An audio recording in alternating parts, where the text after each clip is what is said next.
Ano nga ba yung mga bagay na dapat mong tandaan kapag nakikipag one-on-one ka? Sa Mobile Legends Guide na to, pag-uusapan natin yung nangyari sa laro namin ni Ray Sander sa aming first collab. Ilalagay ko yung link ng page niya sa description ng video na to para matulungan natin siyang umangat. Bago tayo magsimula, gusto ko muna imbitahan lahat ng mga streamers para sa isang collab. Nagla-live ako sa Facebook page ko na Master the Basics every other day around 6 to 8 PM. Gagawa tayo ng content during live stream, pwedeng rank game, challenges, 1v1 o kaya any idea galing sa inyo. Isasama na rin natin yung pag-promote ng YouTube channel nyo o kaya ng Facebook page nyo, tapos yung stream natin pwede nyo rin i-post sa YouTube. Gagawin natin to para magtulungan tayong umangat. Tatawagin natin tong hashtag Let's Grow Together.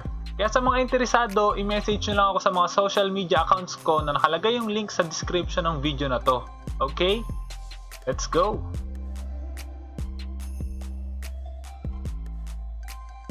Sa bawat one-on-one games, merong iba't ibang rules. Yung laro nyo nakadepende dapat kung ano yung rules na ginawa nyo. Sa laro na to, ang rules namin, bawal mag-push, ibig sabihin minions lang ang pwede mag-push sa tower, bawal ang turtle tsaka lord, bawal sa side lane, tapos pwedeng mag-invade at ang unang makatatlong kills, yun yung panalo sa laro. At dahil nga pwede tayo mag-invade, i-maximize natin yon. Yun yung dahilan kung bakit naka-retribution tayo. Pagdating naman sa emblem, ito yung emblem na ginamit ko sa laro na to.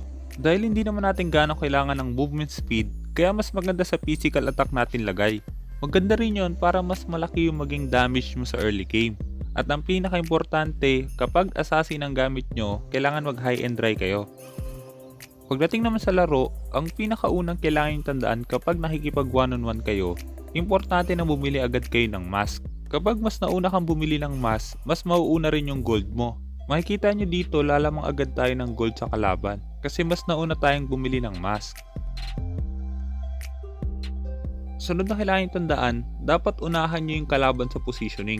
Makikita nyo dito, abantihan ko agad yung kalaban para hindi siya makapwesto sa mid lane. Kapag kayo yung unang nakapwesto, kayo rin yung unang makakapag-clear ng lane. Sunod na kailangan nyo tandaan, hanggat maaari kapag ginagamit nyo yung skill sa minions, dapat pinapatama nyo rin yun sa hero. Kung walang hero sa lane, mas maganda na wag nyo gamitin yung skills nyo. At kung nauna naman sa pwesto yung kalaban nyo, mas maganda na hintayin nyo munang gamitin nila yung skills nila bago kayo lumapit. At dahil nga nakapag-clear tayo ng lane ng mas mabilis din tayo makakapag-rotate. Ang problema nga lang, sa laro na to naagawan niya ako ng jungle creep. Plano kong i-reserve yung retribution ko para pag nag-invade ako sa jungle niya, meron akong magagamit na retry. Makikita nyo dito dahil nga priority ko na patamain sa kanya yung skills ko kaya mas naharas pa rin siya sa lane. Kapag ginamit ng kalaban yung skills niya tapos hindi yun tumama sa'yo, mas maganda na palagan nyo agad sila. Sunod na kailangan yung tandaan, hindi importante ang buff agad sa simula. Mas importante yung lito para makalamang agad kayo. Kapag meron kayong lito, pwede nyo silang puntahan sa jungle creeps nila tapos agawin yung buff nila. Kung kayo naman yung nahihirapan sa lane, ang pwede nyo gawin is counter invade yung kalaban. Mas magandang kunin nyo na lang yung buff nila pag kinuha nila yung buff nyo kaysa makipag-agawan kayo kung di nyo kaya. Sunod, kung mapapansin nyo hanggat maaari nagkiklear ako ng mid lane. Kailangan yung tandaan, mas malaki yung bigay na gold ng mid minions kaysa sa mga jungle creeps. Maliban doon, yun lang yung paraan nyo para makapag-push agad.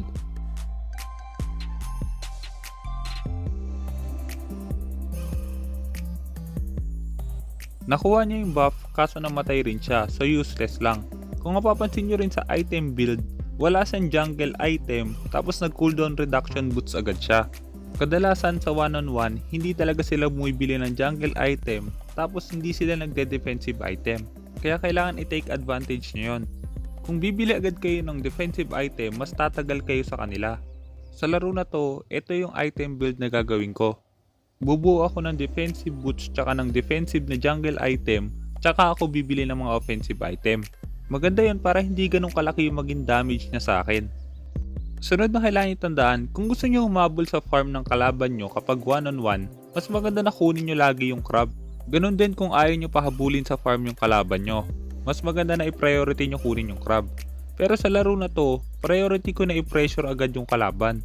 Gusto ko i-deny sa kanya yung mga jungle creeps niya para mabawasan yung farm niya tapos mas mahirapan siyang makabawi. Pero kung bawal mag-invade, pwede nyo gawin kunin nyo ng kunin yung crab.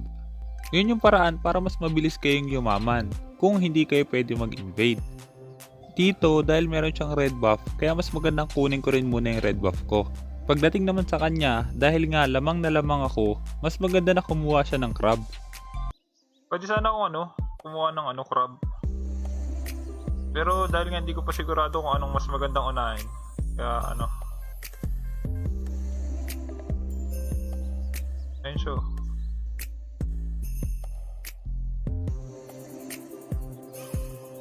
Ulti na siya. Patay sa atin to guys. Dito maama. Wala akong retry, hindi ko siya magugulo. Pero gap na siya, laki na ng lamang ko. Magkaka-blue siya Kukunin natin yung blue niya ulit.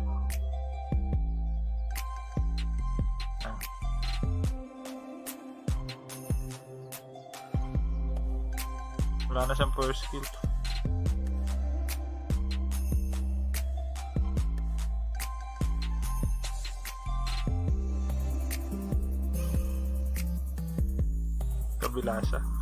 Kabila siya tumalon. Atay.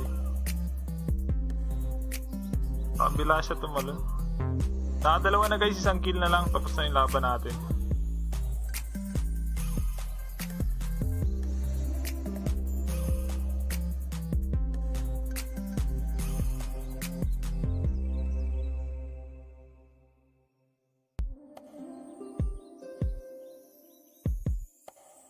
Tingin ko magre-red ulit siya I-pressure ulit natin yan. Hindi siya nag-red. Dito mama. Tumama yung first kill ko. Nakuha niya yung red. Uwi na naman siya. Gap na siya. Ang best niya ako inuwakan ng buff Pasaga na tayo ng tower. Tingin ko hindi ko muna kailangan buuin yung ko. Jungle ito nag-dash.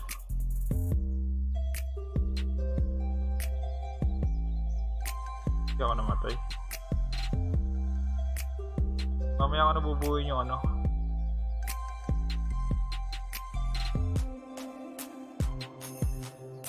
Bawal kasi mag-push mas maganda sana kung pwede. Mabilis matatapos.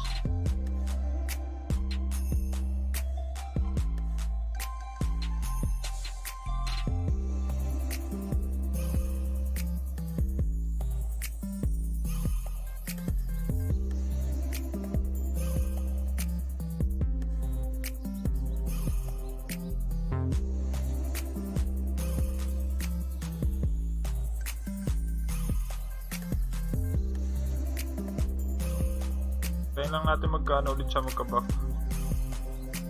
Ginawa niya ata yung buff ko.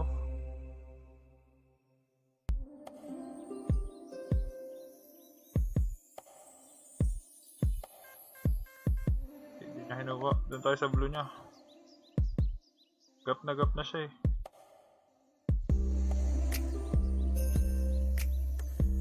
Hindi na siya makakasabay sa atin.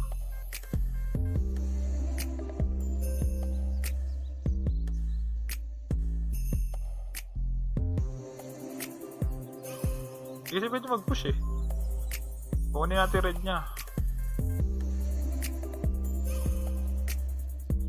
Nag-retry na siya. Wala siya retry para sa red.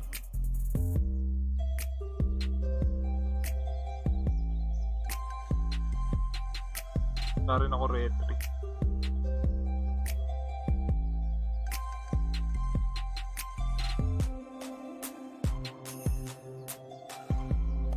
Paano hindi na siya lalabas?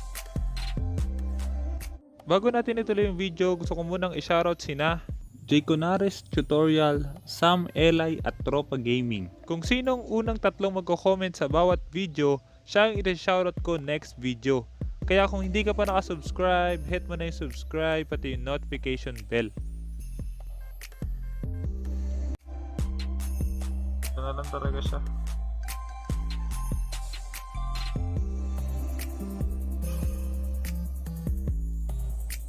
Paano yan pag di siya lumabas ng base? Mababasag yung tower niya. Pwede pala mag-cut Pwede ako mag-cut kung sakali. Cut ko yung creeps dito. Para mabasag agad. Hindi ko siyang bugawin, di ba? Wala na, mababasag na yung tower niya kung dyan lang siya. Pwede ko makunin yung creeps na to. Nasa mid naman eh. Mapupush yung baba niya nun.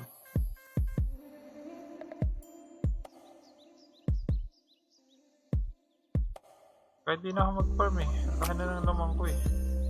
Hindi lang natin siya pagpa-farmin. Lipat ako ng binuo.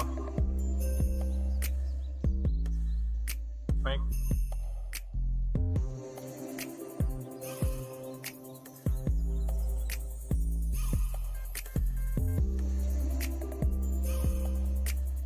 Wait.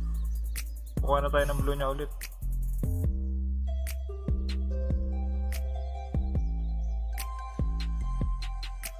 Lolo ko pa nga yung ping.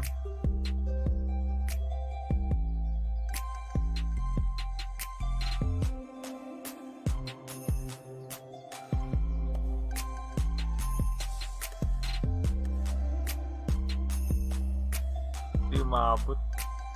Kailangan mapatay ko siya guys, isa na lang. Bawal kasi mag-push kaya tumatagal eh.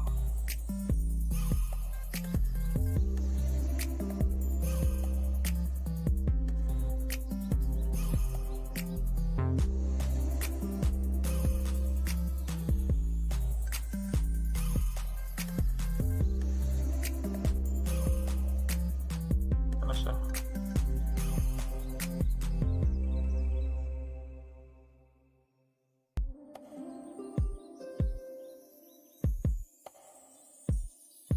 Patay na guys, GG na. So yun, nakatatlong kill na tayo guys. Nice game. So mag-RG muna tayo guys para para maaba tong video natin.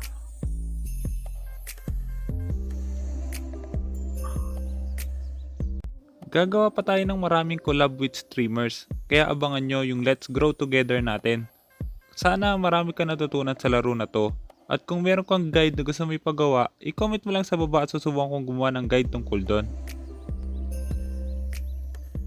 Kaya kung hindi ka pa nakasubscribe, hit mo na yung subscribe pati yung notification bell. Basta lagi mo lang tatandaan, kung gusto mo mag-improve, just master the basics. I'm out.